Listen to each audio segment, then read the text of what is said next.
Yan, so right mga Oragon. So magpalang araw na naman muli sa inyong lahat. So muli tayo nagbabalik Oragon official vlog para i-upgrade dito sa ginagawa natin dito sa Mabalacat, Pampanga, ang ating project. So unti-unti nagpapatapos na yung ating ginagawa dito. So iikot ko muna kayo dito sa likod kung ano yung itsura dito sa likod natin na ginagawa para makita nyo kung ano na ba ang mga kaganap. Yan, so bali magbago tayong yan, salamin. Napacheck up tayo sa mata para medyo humihina na yung mata natin. So yan, update kayo dito sa likod.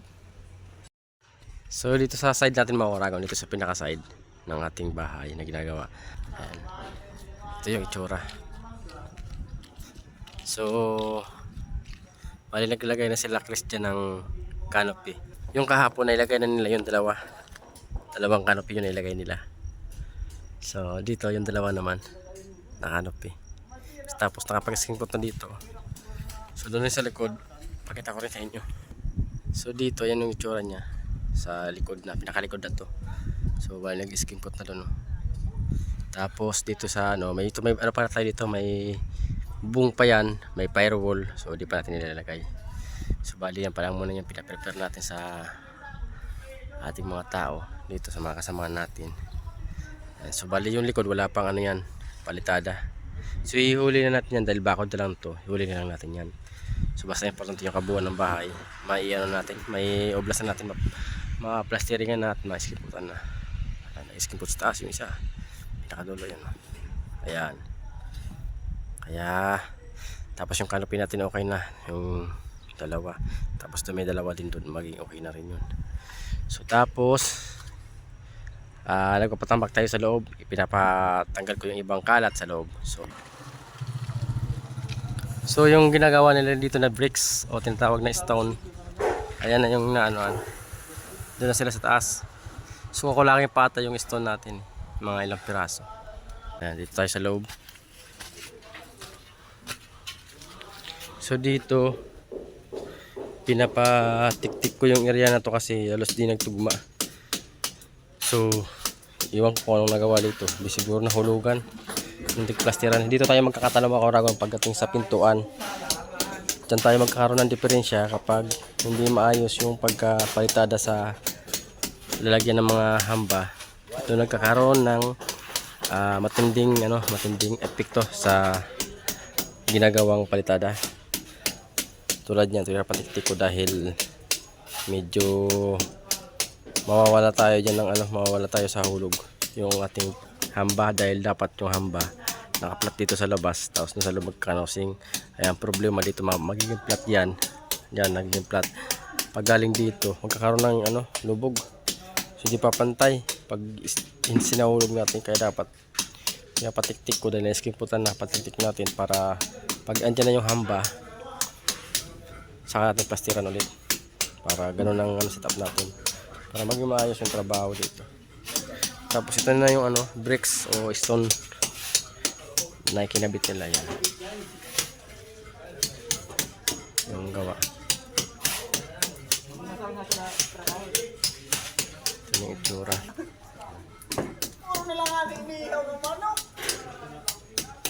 Pataas ay kabitan nila. So sukat din yan 20 mahaba. Tapos may siwang tayo dito mga 10 cm. Nagkaroon tayo ng siwang dyan para sa design. Tapos ito canopy pa rin yan.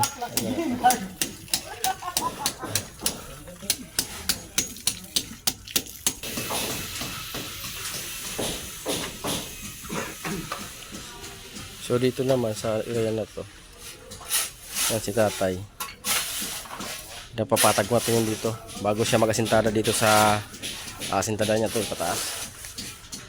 So ngayon ito asintada niya to pataas punta doon. Bago ko siya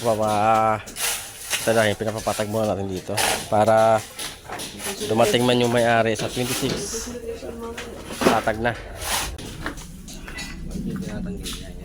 Yan, ito yan. Dito tinatambak area na to. So ito yung likod na pinakita ko sa inyo na naisiputan nila ngayon. So okay na. Dito ko na pinapatambak para maging maayos na yung area.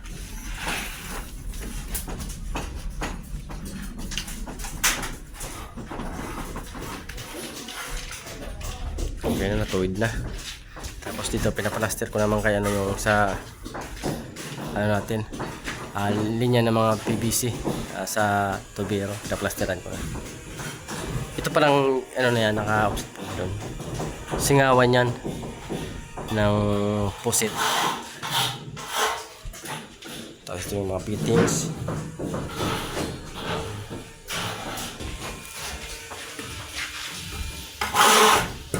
So dito pinaplaster para matakpan na dahil mag-skin coat na rin sila dito mga ilang araw pa. Skin coat na yan.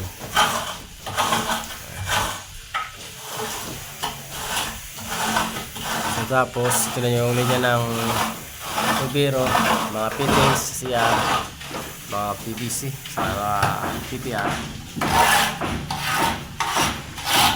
Magkakaroon sila dito ng clean out. Yan, clean out yan sa mga tubig. Yun naman magkakaroon ng clean out para sa CR. So pagaling naman sa mga kantuan ng floor drain, may mga filtrap para di yung amoy kasi nun iniiwasan na sumingaw patras.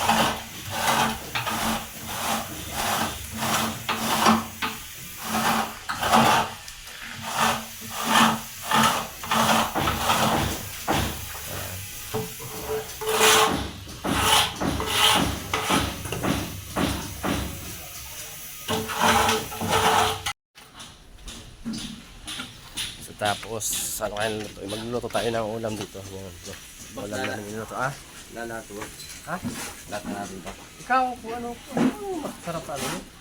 Ikaw, hindi ko nga alam kung ano ito. Hindi, siyempre pares naman tayo. Ano yung mas magaling, mas magandang ano? Sino kaya So, lulutuin natin ano. pwede nga naman. So, taga saan kayo? Taga saan? Ha? Taga, di ba? Taga kapila Manila. Oo, Manila ako. Ano? Saan yan? Sa Bicol? Hindi, ano to? Vlog na rin to vlog. Vlog pala eh. Vlog pa tayo niya ha. Camp Tintor. Kung gusto niyo mag-subscribe sa ating ano, Dragon Official Vlog. Ano pa naman yan? Naka-live. Hindi, ano yan, vlog yan sa Dragon Official Vlog sa ating YouTube channel. Naluluto pa sila na ano yan natin? Sebo lang ito. Ay, sarap niya na. Sebo. Uy, baka, sarap ito baka. Pabaga na tayo. Malapit na yung Pasko, dapat tumawad na tayo dito. Ayun. Malapit na yung Pasko. Nakalimutan ko tawag nito Repolyo. Yan, repolyo. Natin yung repolyo tapos haluan natin ng itlog. Haluan ba? Ayan, sarap yan. Luto. May sabaw. Sarap sa sabaw. Higop-higop. Ayan mga pintor natin to. Ito. Tapos, tatlo silang pintor dito.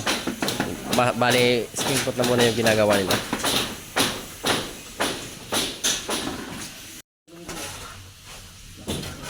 So wala tayong kutsilyo, nawala yung kutsilyo natin. Kaya palitan na lang yung ginagamit dito. Ayan. Yung palita all around yan. Pwede pang hiwa, pwede pang pang skin coat. Yan ginagamit dito. Pag mga construction, so gawa na lang ng paraan para makakain. Ayan. Tapos nagsaing tayo sa rice cooker. So ganun lang yung trabaho dito sa mga construction. Diskarte na lang para kumain ng tama sa oras. Tapos dito naman yan ang pagkata. Ayan, oo. Sige. Ayan, para sakto alas 12 kakain.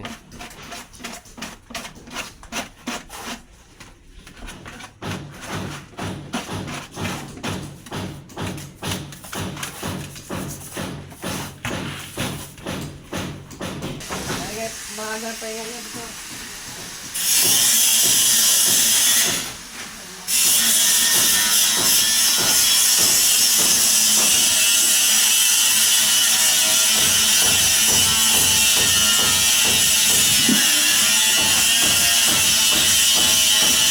So mamaya tayo no. Pakain dit alauna dito ka na mag-asintada no.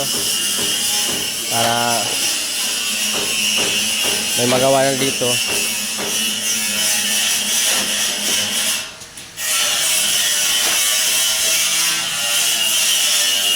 Yan si tatay. 50 plus. Mag-60 na yan. Malapit na mag-senior citizen. So, trabaho pa rin yan. Malakas pa magtrabaho yung mga Koragon. Kayang-kaya pa niya sa taas.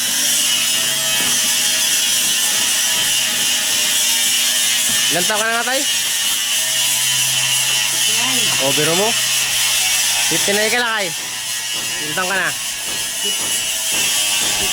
50. Oh, yun ang mga ano, mga senior, malapit na mag-senior oh. Yun, sa taon na lang senior na, tatay. Kaya 16. Senior na. Doon tayo sa bahay. 16? Sa January 16. January na, okay. May ano doon? Doon. Ano na ako? 60 yan. Okay, sige. Yan. Para, yan, di pa sila dito, siguro mga, ano pala sila, 2 linggo pa lang. So, yung nagawa nila dito, halos, mabuo na nilang ilamusan, skin coat. Tatlo na sila katao naggawa dito, nag-skin coat. So, mabilis yung trabaho.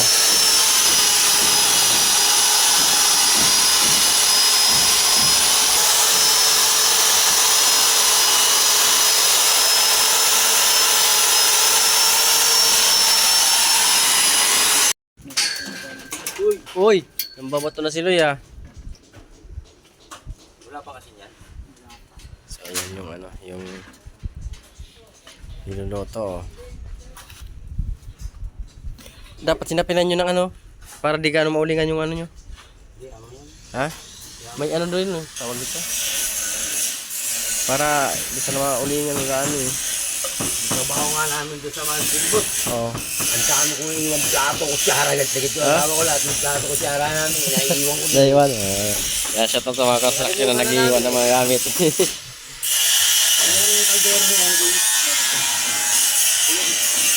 Ang sarap niyan. Dami ng boss. Ha? Ang dami. Kalderong malaki yan mo. Sarap niyan. So dito sa area na to, nakapag-metal paring dito. Naka-sit up na. So yan muna yung ginawa natin na sit up para sa ano, yung table niya nakadrop din dito. So height niyan 270 cm. So yung diskarte natin, yung dito lang natin nilagyan ng wall angle, yung area na to. Yan lang yung may wall angle. Tapos yung area na yun lang yung nagkaroon ng wall angle. Tapos yung dito, pinakaw na lang natin yung sa carrying channel, yan dyan. So, dahil yan sa magkakaroon pa kasi tayo dyan ng tambol, matatakpan din yung ating wall angle. Kaya ganyan na yung discard natin na ginawa. Para di makatipid-tipid tayo, makaminus wall angle. So, kaya wala na tayo dyan wall angle. Yun dito na lang. Para sa pagkakapitan lang ng metal paring. Kaya ganun ginawa. Paikot. House dito sa CR yan din.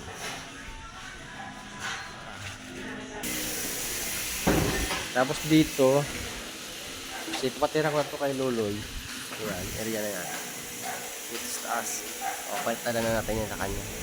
Para matapos na rin yan. Ito na lang yung, actually, ito lang yung pagpapalastiringan na na medyo bobo. Ito sa loob ng kakabahan yan. Ito na lang. Tapos na yan. Pagpatapos to. Bali, lulugtungan yan yung taas na yun. Yun o, ginakabit nila. Dito na sila sa taas. So last na kabit na lang nila kasi nagkulang na yung bricks. Kaya hindi matatapos siguro ng taas kasi kulang. Pag matapos nyo para pakibilang ng ilang piraso pa no. Tapos pagkatanggal nyo na lang tong trapal para mamaya picturean natin. So picturean. Kaya kung ano itsura. Kasi kulang. So, tapos sila naman diyan. Dito naman sila sa bilhin niya naman nila dito. Para sa sa kisame natin. Metal paring. Install muna sila ng wall angle, metal paring, tapos carrying channel. Doon sa taas. Paikot.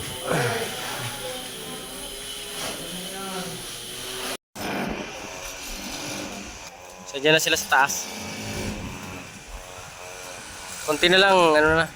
Okay lang sila ng mga puting, ano pa, bricks. So, sa ngayon, stop muna sila dyan. Yan.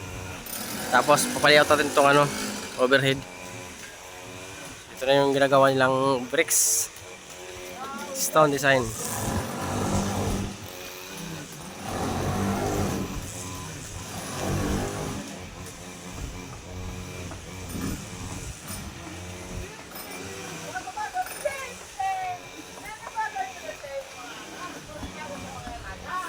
Bale doon sa dulo na yon, pinapachipping ko na rin yung ano para may lagay na nila yung isang canopy sa may bintana. So okay na dito.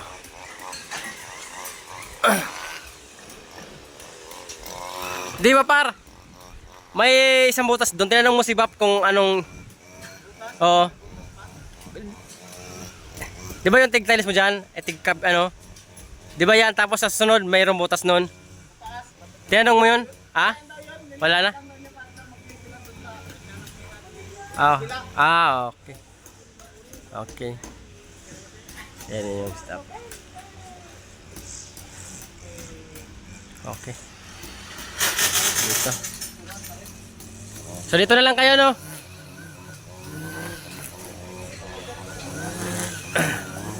Dito sila papalipatin.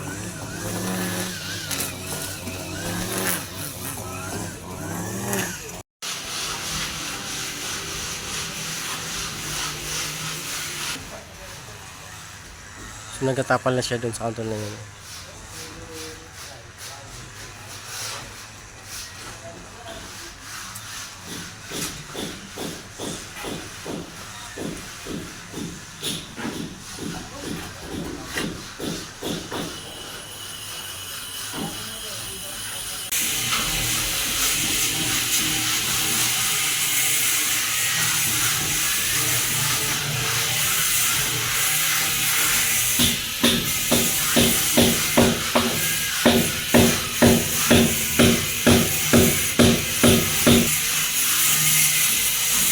Ito na yung guhit nila, oh. 270 yung height niyan. Okay. 270 yan. Okay. Pinapay ko rin yung pupunta dito sa loob ko.